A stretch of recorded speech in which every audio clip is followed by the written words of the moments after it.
I speak, I speak power to your spiritual life. In the name of Jesus Christ, every bondage,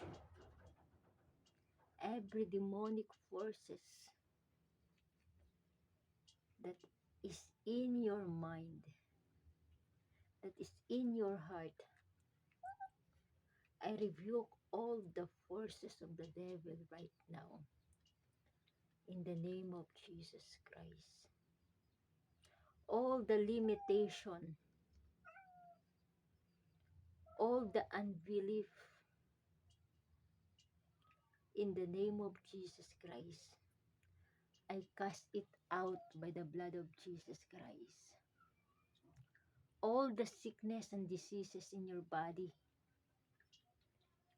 cancer, high blood pressure,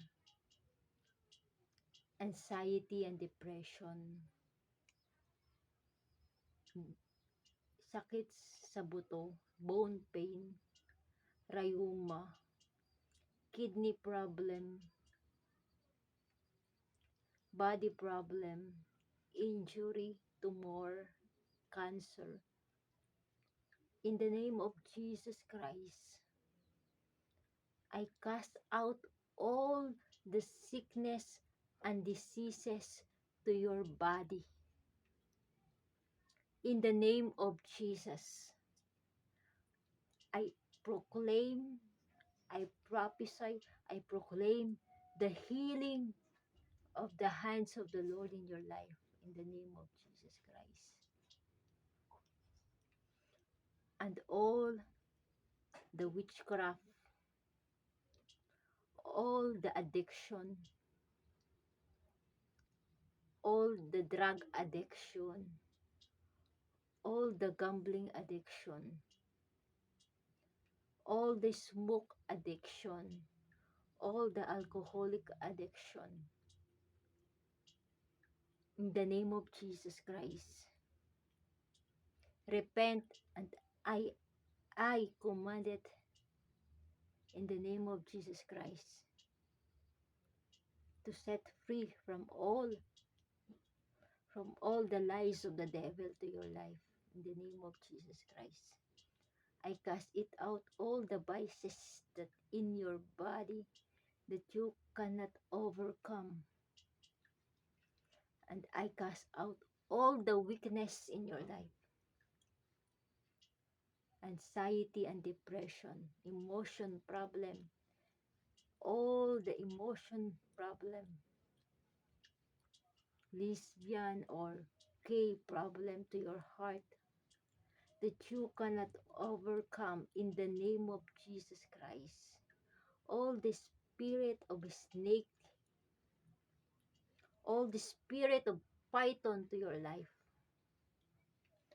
I command it to go out in the name of Jesus Christ. I speak with power and authority with the Lord that it will follow in the name of Jesus Christ to get out in your body in the name of Jesus Christ. And I command the prosperity. I command all the blessings. I command all the blessings that comes from the Lord in your life. You are not the tail. You are the head. You are not unloved. You are loved by the Lord. You are happy and not sorrow. You are created for a great purpose. You are created by God for a great strength and not in weakness.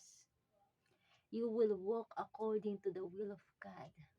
You will walk according to the righteousness that God has given to you.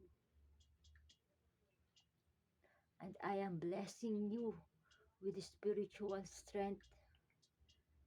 I am blessing you with spiritual life, with holy and righteous life that comes from the Lord.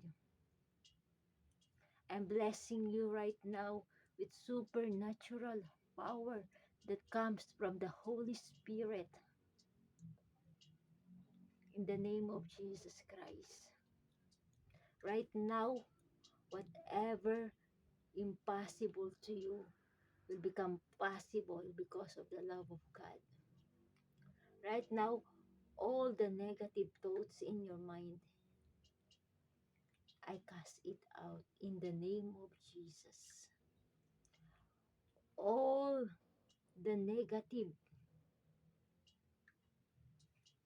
all the negative thinkings in the name of Jesus Christ. I command it right now. All the legions, the demonic forces that gossip to your mind in the name of Jesus Christ. All the betrayal in your life, I command it in the name of Jesus Christ to get out to your life. You are not weak in the name of Jesus Christ because you are chosen and loved by God. You are precious in the sight of God.